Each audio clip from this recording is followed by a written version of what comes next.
ప్రియమైన వారులారా, అందరికి కూడా వందనాలు. ఎలా ఉన్నారు? బాగున్నారా? ఈరోజు నేను గుడ్ ఫ్రైడే గురించి మీతో కొన్ని ముఖ్యమైన విషయాలు మాట్లాడడానికి వచ్చాను. గుడ్ ఫ్రైడే ఆచరించాలా వద్దా? గుడ్ ఫ్రైడే అంటే ఏమిటి? దాని గురించి కంప్లీట్ డీటెయిల్స్ని మీరు ఈరోజు తెలుసుకోబోతున్నారు. గుడ్ ఫ్రైడే గురించి బైబిల్లో ఉందా లేదా? యేసుక్రీస్తు మరణదినాన్ని మనమందరం కూడా ఖచ్చితంగా ఆచరించాల్సిన అవసరం ఉందా లేదా? అసలు గుడ్ ఫ్రైడే అంటే ఏమిటి?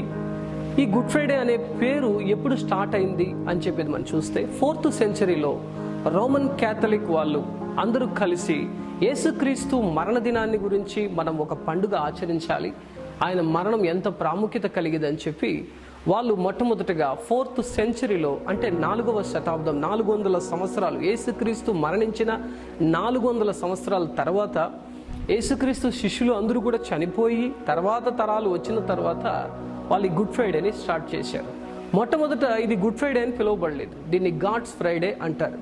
తర్వాత ఆ గాడ్స్ ఫ్రైడే అలాగ వస్తూ గుడ్ ఫ్రైడేగా మారిపోయింది. సో 692 AD, అంటే 692వ సంవత్సరంలో జెరూసలేంలో యేసుక్రీస్తు చనిపోయి 692 సంవత్సరాల తర్వాత జెరూసలేంలో ఉంటున్న క్రైస్తవులు కూడా ఈ గుడ్ ఫ్రైడేని ఆచరించినట్లు మనం చూస్తున్నాం. రకరకాల పేర్లతో ఒక్కొక్కరు ఒక్కొక్క సంఘ సభ్యులు ఈ రోజుల్లో పాటిస్తూ ఉన్నారు, ఒక్కొక్కరు ఒక్కొక్క డేట్. నాకు ఒక పెద్ద డౌట్ ఏంటంటే, గుడ్ ఫ్రైడే ఎవ్రీ ఇయర్ ఈ ఫ్రైడే రోజు వస్తుంది, అసలు యేసుక్రీస్తు ఏ రోజు చనిపోయారు? ఈ ప్రతి సంవత్సరం ఫ్రైడే ఎలాగ వస్తూ ఉంది? ఈరోజు నాకు పుట్టినరోజు ఉంది, నేను బుధవారం పుట్టాను అనుకోండి. ఇప్పుడు సెప్టెంబర్ నెల 30వ తారీఖు నా బర్త్డే ఉంది అనుకోండి, నేను బుధవారం పుట్టాను అనుకో. ఎవ్రీ ఇయర్ నేను బుధవారమే పుడతానా? లేదు, డేట్ మారుతుంది కదా. ఆ డేట్ ఒకరోజు గురువారం వస్తే నేను బుధవారమే పుట్టాను, బుధవారమే చేసుకుంటానని చెప్పి చేస్తామా? ఒక వ్యక్తి చనిపోయిన దినము డేను చూసి వస్తుందా, లేదంటే అతను తారీఖును బట్టి వస్తుందా? అంటే ఏ డేట్లో అతను చనిపోయాడో ఆ ఒక డేట్లో మనం చేయాల్సి ఉంటుంది. సో ఎందుకో క్రైస్తవులు అందరూ కూడా ఈ విషయాన్ని ఆలోచన చేయలేదు. చాలామంది ఆలోచించినా మనకెందుకు లేని పట్టించుకోలేదు. అయితే బైబిల్ మొత్తంలో మనం వెతికితే గుడ్ ఫ్రైడే అనే పేరు ఉందా అని చెప్పి చూస్తే లేదు. అయితే దానికి మారుగా యేసుక్రీస్తు మనకి ఈ 4 సువార్తల్లో చాలా విషయాలు తెలియజేశారు. మొదటగా మత్తయి సువార్త 26వ అధ్యాయం 2వ వచనంలో మనం చూస్తే యేసుక్రీస్తు చెప్తారు, 2 రోజుల్లో పస్కా పండుగ వస్తుంది, ఆ రోజు నేను సిలువలో మరణిస్తానని శిష్యులకు చెప్పారు. ఇదే మాటని మార్కు సువార్త 14వ అధ్యాయం 1వ వచనంలో కూడా యేసు ప్రభు చెప్తున్నారు, 2 రోజుల్లో పస్కా వస్తుంది, నేను ఆ రోజు చనిపోతాను అని చెప్పి నన్ను సిలువకు కొడతారు, శత్రువులందరూ కలిసి నన్ను చంపేస్తారని చెప్పాడు. ఇది మాత్రం కాదు, లూకా సువార్త 22వ అధ్యాయం 1 నుంచి 4వ వచనంలో మనం చూసినట్లయితే పస్కా పండుగ సమీపించింది. సో ప్రధాన యాజకులు, శాస్త్రులు అందరూ కలిసి యేసు ప్రభుని చంపాలనుకుంటారు. అయితే వాళ్ళ వల్ల కాదు, ప్రజలకు భయపడతారు. సో దానివల్ల వాళ్ళు ఏం చేస్తారంటే, ఎలాగైనా చంపుదామని ఆలోచిస్తున్నప్పుడు యూదాసు వెళ్ళి వాళ్ళతో మాట్లాడతారు, నేను ఆయన పట్టిస్తాను, నాకేమిస్తారు అన్నట్టు ఒక లావాదేవీ వాళ్ళు చేయడం మనం చూస్తాం. ఇది మాత్రం కాదు, యోహాను సువార్త 13వ అధ్యాయం 1వ వచనంలో యేసుక్రీస్తు తాను ఈ లోకాన్ని విడిచి వెళ్లే రోజు వచ్చిందని పస్కా దగ్గర అవుతున్న తరుణములో ఆయన జ్ఞాపకం వచ్చి ఆయన ఏం చేశాడంట, తన శిష్యుల్ని సంపూర్ణంగా ప్రేమించాడని. సో ఈ పస్కా దినము అనేది మనకి ఇక్కడ గుర్తు చేస్తున్నాడు దేవుడు. సో పాస్ ఓవర్ ఇంగ్లీష్లో చెప్పబడింది. పస్కా పండుగ ఎలాగ ఆచరిస్తారు? అసలు ఈ పస్కా పండుగ రోజే ఎందుకు యేసే చనిపోవాలి? దాన్ని ఎందుకు అంత ప్రెస్టీజియస్గా యేసుక్రీస్తు తీసుకోవాలి? అసలు పస్కా పండుగ చరిత్ర మీకు తెలుసా? దేవుని బిడ్డలారా, మీరు ఆచరించే గుడ్ ఫ్రైడే దేవుని నామానికి మహిమగా ఉందా? ఒకసారి ఆలోచన చేద్దాం. అయితే ఈ పస్కా అనే మాట బైబిల్లో 83 టైమ్స్, 83 సార్లు పస్కా అనే మాట బైబిల్లో వచ్చి ఉన్నది. అయితే దేవుని బిడ్డలారా, ఒకసారి మనం ఆలోచన చేయండి, గుడ్ ఫ్రైడే అనే మాట ఒక్కసారి కూడా లేదు. సో ఈ పస్కా పండుగను మనం ఎలా ఆచరించాలి, ఏమిటి? పస్కా గురించి మనం చూసినట్లయితే దేవుని బిడ్డలారా, మోషే కాలంలో ఈ పస్కా గురించి మనం చూసినట్లయితే దాదాపు 4500 సంవత్సరాలు వెనక్కి వెళ్లాల్సిన అవసరం ఉంది. ఈ 4500 సంవత్సరాలకు ముందు ఏం జరిగిందంటే, ఇజ్రాయెల్ ప్రజలు ఐగుప్తు దేశంలో బానిసలుగా ఉంటారండి. వాళ్ళని ఫరో రాజు భయంకరమైన కష్టాలు పెడతాడు. వాళ్ళందరూ కలిసి నిర్గమకాండం 3వ అధ్యాయంలో మనం చూసినట్లయితే మోషే అనే వ్యక్తి పుట్టే వరకు భయంకరమైన శ్రమలు అనుభవిస్తూ ఉంటారు. వారి బాధలు భరించలేక వాళ్ళు దేవుని వైపు చూసి మొరపెట్టినప్పుడు దేవుడు మోషేని లేపి వాళ్ళని ఆ దేశం నుంచి బయటికి తీసుకొచ్చేలాగా ఒక అద్భుతమైన కార్యము చేస్తా, అంటే దేవుడే వాళ్ళ కొరకు యుద్ధం చేసి బానిసత్వంలో ఉంటున్న ప్రజల్ని విడిపిస్తాడండి. 9 అద్భుతాలు జరిగినప్పుడు, అంటే 9 అద్భుతాలు దేవుడు అక్కడ చేస్తాడు. మొదటగా మనం చూసినట్లయితే నీళ్లను రక్తముగా మార్చడం, మరి ఆకాశం నుంచి రాళ్ళు కురవడం, పేన్లు రావడం, మరి ప్రజలందరికీ కూడా అనేకమైన స్కిన్ డిసీజ్ రావడం, జంతువులు చనిపోవడం, ఇవన్నీ చేసినా కూడా ఫరో రాజు వాళ్ళని పంపించడండి. ఆఖరిగా దేవుడు చెప్తాడు, ఒక అద్భుతం చేస్తాను, తర్వాత ఏమవుతుందంటే ఫరో రాజు పంపించేస్తారు. ఆ 10వ అద్భుతమే ఈ పస్కా ఆరాధనకు, ఈ పస్కా పండుగకు చాలా ప్రాముఖ్యమైనదిగా ఉన్నది. ఏమిటంటే ఇజ్రాయేల్ ప్రజలతో దేవుడు చెప్తాడు, నేను ఈ రాత్రి వేళ ఐగుప్తీయుల్ని నేను శిక్షించబోతున్నాను. రాజు నుండి ఆఖరిగా ఆ దేశంలో ఉంటున్న బీదవాడు నుంచి రాజు వరకు ఉండే వాళ్ళ యొక్క మొదటి బిడ్డను నేను చంపబోతున్నాను అన్నాడు. అయితే ఇజ్రాయెల్ ప్రజలారా, మీరు తప్పించుకోవాలంటే మీరు ఒక కార్యం చేయాలి. అది ఏమిటి చేయాలంటే వాళ్ళకి చెప్పాడు, మీరు ఒక గొర్రెను తీసుకొని ఆ రక్తము ఆ ఇంటి ముందు పూసి మీరు ప్రత్యేకమైన వస్త్రాలు ధరించుకొని చెప్పులు వేసుకొని ఆ ఒక ఆహారాన్ని తినాలి, ఎందుకంటే ఇది నీ ప్రభు అయిన యెహోవా యొక్క పస్కా అని చెప్పాడు.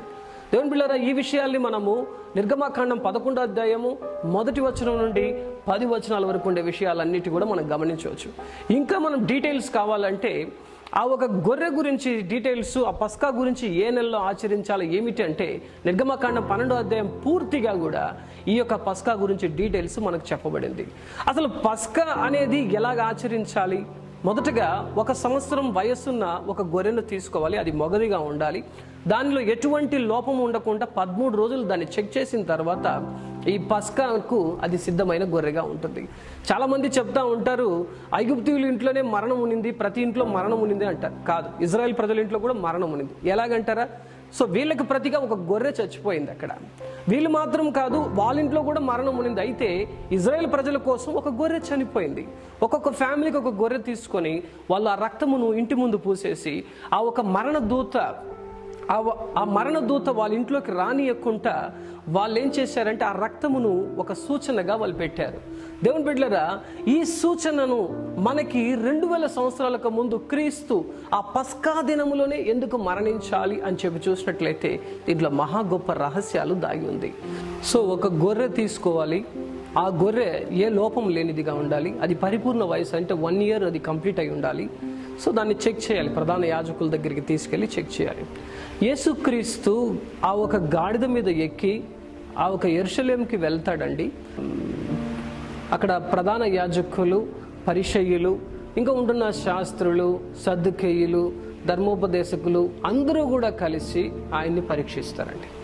అనేక పరీక్ష. ఈ విషయాల్ని మనము వాళ్ళు అడిగే ప్రశ్నలు, యేసు ప్రభు చెప్పిన ఆన్సర్ మనం చూసినట్లయితే మత్తయి సువార్త 22వ అధ్యాయము 23, 24, 25 ఈ 4 అధ్యాయాల్లోనూ, మార్కులో మనం చూసినట్లయితే 11, 12, 13 అధ్యాయాల్లో ఉన్నాయి. లూకా సువార్తలో అయితే 20వ అధ్యాయం 21వ అధ్యాయంలో కూడా దాని గురించి క్లియర్గా యేసుక్రీస్తు వాళ్ళు అడిగిన ప్రశ్నలకు సమాధానం చెప్తూ ఉన్నాడు. దేవుని బిడ్డలారా, యేసు ప్రభు దగ్గరికి వచ్చి వాళ్ళు అనేక శోధించినట్లు, అనేక ప్రశ్నలు వేసినట్లు అనేక శోధనలు ఆయన్ని పెడతారు, అనేక ప్రశ్నలు అడుగుతూ ఉంటారు. ఆ ప్రశ్నలన్నింటినీ కూడా మనము యేసు ప్రభు కరెక్ట్గా వాళ్ళకి సమాధానం చెప్పి ఎవరు కూడా తప్పు కనిపెట్టలేకుండా ఉంటారు. దీన్ని మనం మత్తయి సువార్త 16వ అధ్యాయం 1వ వచనంలో కూడా మనం క్లియర్గా చూడవచ్చు. అది మాత్రం కాదు, మార్కు సువార్త 8వ అధ్యాయం 11వ వచనంలో కూడా మనం చూడవచ్చు. ఇది మాత్రం కాకుండా లూకా సువార్త 20వ అధ్యాయం 23వ వచనంలో కూడా మనం క్లియర్గా తెలుసుకోవచ్చు. దేవుని బిడ్డలారా, మత్తయి సువార్త 22వ అధ్యాయంలో కూడా మనం అనేక విషయాలు ఆయన్ని అడగడం కూడా మనం చూడవచ్చు. దేవుని బిడ్డలారా, అనేక ప్రశ్నలకు ఆయన సమాధానం చెప్తా ఉంటాడు. మత్తయి సువార్త 22:35లో క్లియర్గా మనకి చెప్పబడతా ఉంది. అనేక ప్రశ్నలు అడుగుతారు, ఎక్కడ తప్పు కనిపెట్టలేరు, వాళ్ళకి ఏం అర్థం కాదు, ఇదేంద్రా ఇది, ఇవన్నీ ఎలా మనము తప్పులు కనిపెడదామా అని చెప్పి ఎవరి వల్ల కాదు. సో దేవుని బిడ్డలారా, దీన్ని మనం గ్రహించాలి. మత్తయి సువార్త 22వ అధ్యాయం 46వ వచనంలో యేసు ప్రభు దగ్గరికి వచ్చిన వాళ్ళు అందరూ కూడా ఇంకా మీదట ఈయన ఏమే ప్రశ్న అడగలేము అని చెప్పి వాళ్ళే చెప్పేసి వెళ్ళిపోతారు. మార్కు సువార్తలో 12వ అధ్యాయం 34వ వచనంలో క్లియర్గా వాళ్ళు చెప్పేస్తారు, మా వల్ల కాదు, ఏం ప్రశ్న అడగలేము. అంటే ఏ తప్పు లేదంట. ఇంకా మీరు చెప్పొచ్చు, మనుషులు ఆ కాలంలో సరిగ్గా అడిగుండ్రేమో. మీకు ఒక విషయం తెలుసా, సాతాను కూడా యేసు ప్రభు దగ్గరికి వచ్చి ఏమీ అడగలేక, ఏ తప్పులు కనిపెట్టలేక వెళ్ళిపోయాడని లూకా సువార్త 4వ అధ్యాయం 13వ వచనంలో మనకి క్లియర్గా చెప్పబడుతుంది.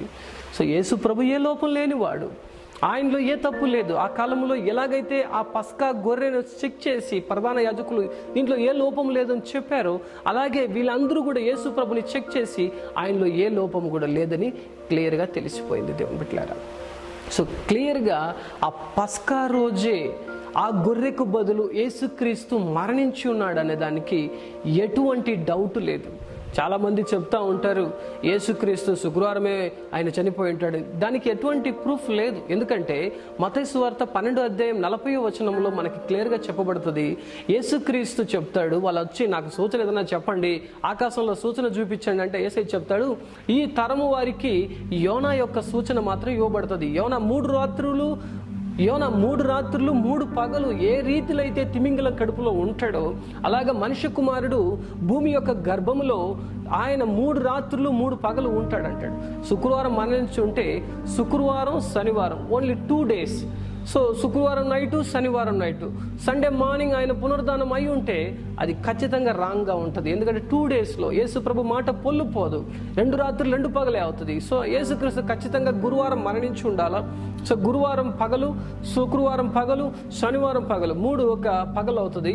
రాత్రి, శుక్రవారం రాత్రి, శనివారం రాత్రి. సో 3 nights 3 పగలు. సో కాబట్టి యేసుక్రీస్తు ఖచ్చితంగా కూడా ఆ ఒక గురువారం రోజే ఆయన చనిపోయి ఉండాల్సిన అవసరత కూడా ఆయన మాటల్లో ఉంటున్న విషయాన్ని బట్టి మనం గ్రహిస్తూ ఉన్నాం.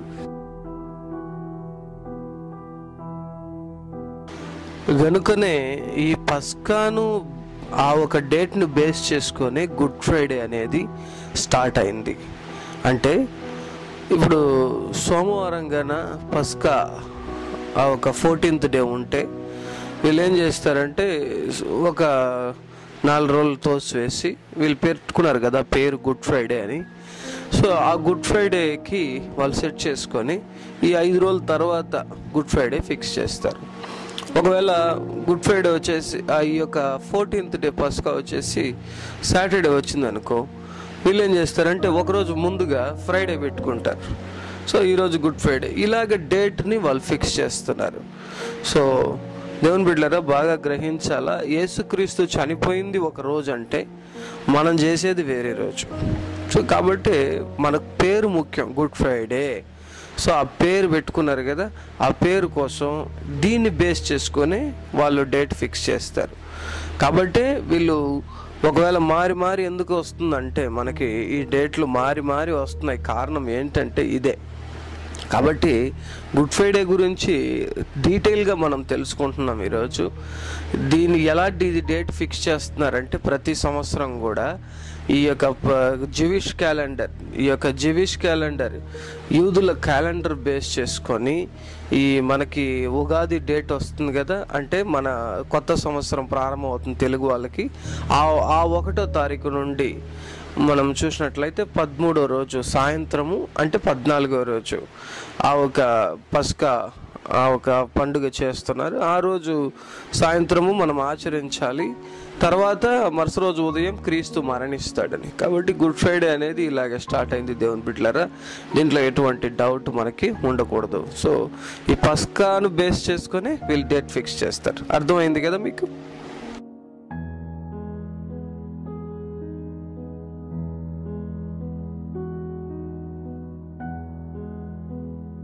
అసలు ఈ పస్కాను ఏ రోజు ఆచరించాలి? లేవికాండం 23వ అధ్యాయం 5వ వచనంలో మనం చూసినట్లయితే మొదటి నెల ఏదైతే ఆ ఒక ఇజ్రాయేల్ ప్రజలు క్యాలెండర్లో ఫస్ట్ మంత్ 14వ రోజు ఈ యొక్క పస్కాను ఆచరించాలి. అంటే అది ఎప్పుడు వస్తుందండి? జనవరి 14th అంటే కాదు, మన ఉగాది వస్తుంది కదా, మనకు తెలుగు వాళ్ళకు ఉంటున్న క్యాలెండర్కి జీవిష్ క్యాలెండర్కి సేమ్ యాజ్ ఇట్ ఈస్ ఒకే డేట్లో స్టార్ట్ అవుతుంది. ఆ నిసాన్ అంటారు, హాబిబ్ అంటారు. ఆ రోజు నుండి 14th డే ఆ ఒక గొర్రెను తీసుకొని ఆ రోజు ఈవినింగ్ దాన్ని కట్ చేసి దాన్ని ఆ ఒక పస్కాను ఆచరిస్తారు ఆ ప్రజలు. దీన్ని మనము బైబిల్లో క్లియర్గా చూసుకోవచ్చు. సంఖ్యాకాండము 9వ అధ్యాయం 4-5 వచనాల్లో కూడా ఆ కాలంలో మోషే కాలంలో ఇది చేశారనేది మనకి క్లియర్గా తెలుస్తుంది. సో ఫస్ట్ మంత్ 14వ తారీఖు ఈ యొక్క పస్కాను వాళ్ళు ఆచరించున్నారు. సో బైబిల్లో మనం చూసినట్లయితే యేసు ప్రభు ఏ రోజు ఆచరించాడంటే పస్కా దినములో ఆ 14వ రోజు కరెక్ట్గా ఆయన ఆచరించాడు. దీన్ని మనం మత్తయి సువార్త 26వ అధ్యాయం 17 నుంచి 20 వరకు ఉండే వచనాల్లో మనం చూడవచ్చు. సో యేసుక్రీస్తు కూడా దీన్ని కరెక్ట్గా ఆ 14వ రోజే ఆచరించినట్లు మనం చూస్తూ ఉన్నాం. మార్కు సువార్త 14వ అధ్యాయం 12 నుంచి 17 వరకు ఉండే వచనాల్లో మనం క్లియర్గా దాన్ని చూసుకోవచ్చు. ఇంకా కూడా మీకు తెలియాలంటే లూకా సువార్త 22వ అధ్యాయం 7 నుంచి 14 వరకు ఉండే వచనాల్లో కూడా క్లియర్గా రాయబడింది. ఈ పస్కా ఎంత ఇంపార్టెంట్ యేసుక్రీస్తు ఇస్తాడంటే దేవుని బిడ్డలారా, ఈ యొక్క లూకా సువార్త 22వ అధ్యాయం 15-16 వచనాలు చూస్తే యేసు ప్రభు చెప్తాడు, మీతో కూడా ఈ పస్కాను ఆచరించుటకు నేను ఎంతో ఇష్టపడుతున్నాను అని చెప్పి ఒక శపథం కూడా యేసే చేస్తాడండి. నేను దేవుని రాజ్యములో ఈ యొక్క పస్కాను ఈ ద్రాక్ష రసమును నేను ఆ రోజు భుజిస్తాను, అంతవరకు నేను ద్రాక్ష రసమే తాగను అని చెప్పి యేసు ప్రభు చెప్పడం మనం చూస్తూ ఉంటాం.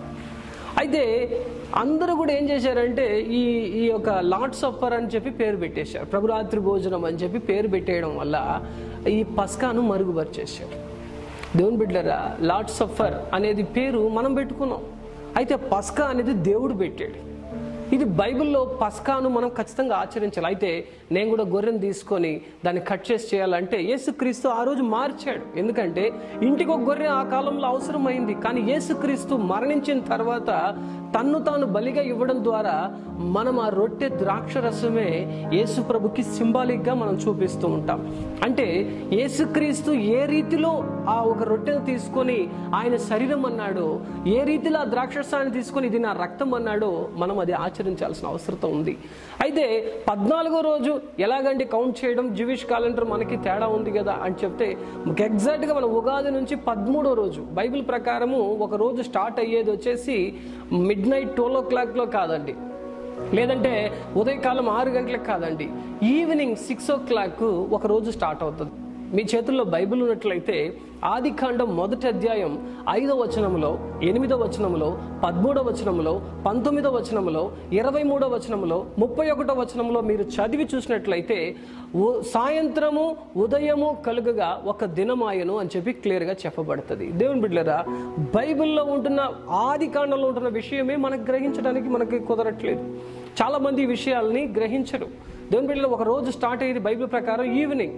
సో కాబట్టి ఈవినింగ్ 6 o'clock యేసుక్రీస్తు పస్కాను ఆచరించి గెత్సెమనే తోటకి వెళ్ళి అక్కడ ప్రార్థనలో ఉండి రాత్రి ఆయన్ని పట్టుకోబడి midnightలో ఆయన్ని అరెస్ట్ చేస్తారు. అరెస్ట్ చేసిన తర్వాత ఉదయకాలం ఆయనకి జడ్జిమెంట్ ఇచ్చేస్తారు. 9 గంటలకు ఆయన్ని సిలువ కొట్టేస్తారు. 3 గంటలకు ఆయన చనిపోతాడు. దేవుని బిడ్డలారా, అంటే ఈవినింగ్ స్టార్ట్ అయిన యేసుక్రీస్తు యొక్క ఆ ఒక ప్యాస్ ఓవర్తో పస్కాతో స్టార్ట్ అయిన జర్నీ ఆయన సిలువ మరణంతో ఎండ్ అయ్యి సమాధి చేయబడతాడు ఆ రోజే. సో ఒక్క రోజులో అది అయిపోయింది. క్లియర్గా బైబిల్ ఎంత సత్యం అంటే, దేవుడు ఎంత గొప్పవాడంటే, చాలామందికి ఈ విషయాలని చెప్పామంటే మనకు ఎందుకండి ఇవన్నీ, మనం ఎందుకు ఇవి ఆచరించడం అంటే, నేను ఒక విషయాన్ని అడుగుతాను. యేసుక్రీస్తు ఇంత ప్రాముఖ్యంగా కరెక్ట్గా ఎగ్జాక్ట్గా వెయిట్ చేసి ఆ పస్కా రోజే మరణించాడంటే దాంట్లో ఉంటున్న రహస్యం ఏమిటి? ఇంకా మీకు క్లియర్గా కావాలంటే యోహాను సువార్త 13వ అధ్యాయం తీసుకొని 1 నుంచి 14-15 వచనాల వరకు మీరు చదివి చూడండి. దేవుని బిడ్డలారా, యోహాను సువార్త 13వ అధ్యాయంలో ఈ పస్కాను ఆచరించడానికి ముందు యేసు ప్రభు ఒక ఘనమైన కార్యం చేస్తాడు. ఆయన ఏం చేశాడని మనం చూసినట్లయితే అందరు శిష్యులని కూర్చోబెట్టేసి ఆయన పై వస్త్రాన్ని తీసేసి నడుముకి ఒక టవల్ని కట్టుకొనేసి ఒక చిన్న వస్త్రాన్ని ధరించుకునేసి శిష్యులు పాదాలు పట్టుకొని ఆయన కడగడం శిష్యులు పాదాలు పట్టుకొని కడగడానికి స్టార్ట్ చేస్తాడు. కడిగినది మాత్రం కాకుండా తాను ఏ వస్త్రం అయితే కట్టుకున్నాడో దాంట్లో తోడడం మొదలు పెడతాడు.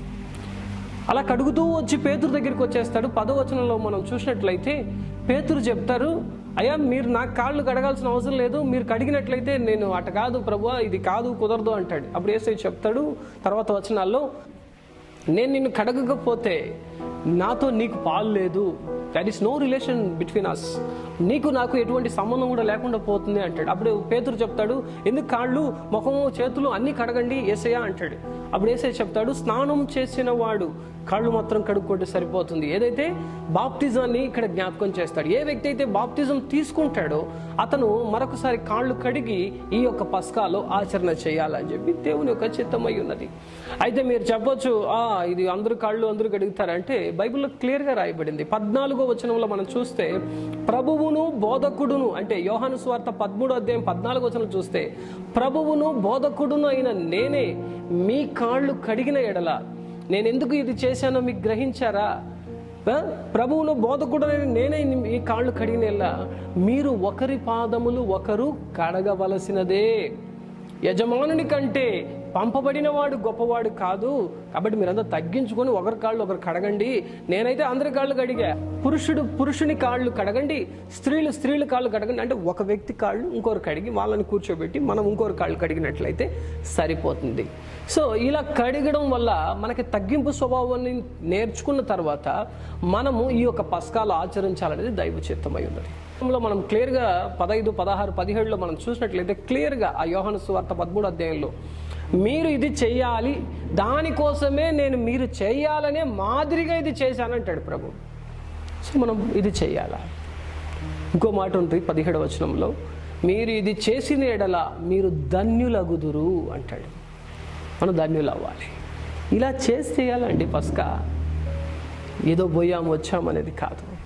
మీరు చెప్పొచ్చు, ఆ కాలంలో యేసు ప్రభు శిష్యులు 12 మంది ఉన్నారు కాబట్టి అది సులువుగా అయిపోయింది. ఇప్పుడు మా చర్చిలో 1000 మంది ఉన్నారు, 10,000 మంది ఉన్నారు, 1,00,000 మంది ఉన్నారు. ఎలాగంటే ఏం చేయమంటారు? యేసు ప్రభుకి తెలీదా 12 మంది ఈ రోజు ఉన్న వాళ్ళు 1,00,000 మంది అవుతారని యేసయ్యకి తెలీదా? ఖచ్చితంగా తెలుసు. ఈ రోజు ఆయన భవిష్యత్తు తెలుసు. ఆయన రాకడ గురించి చెప్పిన యేసు ప్రభు 1,00,000 మంది చర్చకు వస్తారు, 10,000 మంది వస్తారు, 100 మంది వస్తారు, తెలీదా? 1,00,000 మందికి భోజనాలు పెట్టడం మనకు వచ్చు, 1,00,000 మందికి ద్రాక్షరస రొట్టె ఇవ్వడం వచ్చు, 1,00,000 మంది కానుకలు వేసే వరకు ఓర్పు పట్టడానికి మనకి తెలుసు. అయితే ప్రభురాత్రి భోజనం ఆచరించడం మన వల్ల కాదు. బాగా ఆలోచన చేయండి దేవుని బిడ్డలారా. ఒకవేళ యేసుక్రీస్తు రాకడలో నీవు పస్కాను ఆచరించలేదు కనుక నీకు పరలోకం లేదు అనే ఒక మాట చెప్తే ఆలోచన చేయండి. ఈ ఒక్క కారణంతో నేను పరలోక రాజ్యానికి వెళ్ళకపోతే నేనైతే ఇది ఆచరిస్తూ ఉన్నా. ఎందుకంటే బైబిల్ ఏం చెప్తుందో వై మస్ట్ ఫాలో దట్. మనం ఖచ్చితంగా దాన్ని వెంబడించాలి. సో బైబిల్ ఏం చెప్తుందో దాన్ని నేను వెంబడిస్తున్నాను. దేవుని బిడ్డలారా, ఏది కాకపోయినా ఒక 10-15 మంది కలుసుకొనన్నా ఒక బోధకుని పెట్టుకొని తమ గృహంలోనైనా ఈ పస్కాను ఆచరించడానికి ప్రయత్నం చేయండి. దేవుని బిడ్డలారా, ఎన్నో పనికిరాని విషయాలు మనం చూస్తూ ఉంటాం. మనం చూసినట్లయితే చాలామంది ఇప్పుడు run for Jesus, fight for Jesus, go for Jesus అంటున్నారు. ఇవన్నీ చాలా ముఖ్యమే. యేసు ప్రభు చెప్పాడు, సిలువ ఎత్తుకొని నన్ను వెంబడించు అన్నాడు. మనం పరిగెడతా ఉన్నాం, ఓకే, చాలా సంతోషమే, ఎలాగోలా క్రీస్తుని ప్రకటిస్తూ ఉన్నాం. అయితే ఒక్క విషయాన్ని గ్రహించాలా, ఈ పస్కానుగాన మనం తప్పుగా ఆచరణ చేస్తే మనకి చాలా శ్రమలు వస్తాయి. 1 కొరింథీయులు 11వ అధ్యాయంలో చాలా విషయాలు మనకి సేవకులు చదివి ఇలాగని తప్పుగా కానీ ఆచరిస్తే మనకి శ్రమలు అంటారు. ఒకవేళ ఇన్ని రోజులు మనం దీన్ని కరెక్ట్గా చేయకపోతే నెలకొక రోజు చర్చిలో మనకి ప్రభురాత్రి భోజనము రొట్టె ద్రాక్షరసం ఇస్తారు, అని రాత్రిపూటే ఆచరించాలా, పస్కా రోజే ఆచరించాలా, అయినా పర్వాలేదు. ఇప్పుడు ఉంటే మోడర్న్ డేలో మనం ఎలా చేసుకునేదని సంవత్సరానికి ఒక్కరోజైనా కరెక్ట్గా పర్ఫెక్ట్గా మనం ఆచరించాము అని చెప్పి ఒక సంతోషం మనకు కలుగుతుంది. యేసుక్రీస్తు ఒక్కసారి మాత్రమే 40 రోజులు ఉపవాసం ఉన్నారు. ఈ రోజుల్లో ప్రతి సంవత్సరం క్రైస్తవులు 40 days ఫాస్టింగ్ ఉంటారు. దానికని వాళ్ళంతా యేసు ప్రభు కన్నా గొప్పగా మారిపోతున్నారంటే కేవలం ఒక ఆచరణగానే మారిపోతుంది అన్నీ, కానీ విశ్వాసంలోకి రావట్లేదు. దేవుని బిడ్డలారా, ఆలోచన చేయండి. నేనైతే మీకు ఉండే విషయాన్ని తెలియచేశాను. దేవుడు మీతో ఏం చెప్తాడో మీరే నిర్ణయం తీసుకోండి. ఈ మాటలు విన్న దేవుని బిడ్డలకు నాతో కూడా ఏకీభవించే వరకు చిన్న ప్రార్థన చేస్తాను. తండ్రి, ఈ మాటలు వింటున్న ప్రియమైన బిడ్డలందరినీ నేను ఆశీర్వదిస్తున్నాను. పస్కా గురించి బోధించే ధన్యత నాకు ఇచ్చావు నాయనా. నీ వాక్యంలో వింటున్న ఈ బిడ్డలు ఒక పవిత్రులుగా నీకు ఇష్టలుగా మారడానికి సహాయం చేయండి. ఈ అంత్య దినాల్లో సాక్షులుగా ఉండడమే కరువైపోతున్నారు. మాకు ఇచ్చిన ఈ ధన్యతను బట్టి స్తోత్రములు. ఈ మాటకు లోబడుతున్న ప్రతి ఒక్కరిని దీవిస్తున్నాను యేసు నామములో తండ్రి, ఆమేన్, ఆమేన్. God bless you. ఈ మాటలు ఇంత సమయం ఓర్పుతో విన్నందుకు thank you. Praise the lord.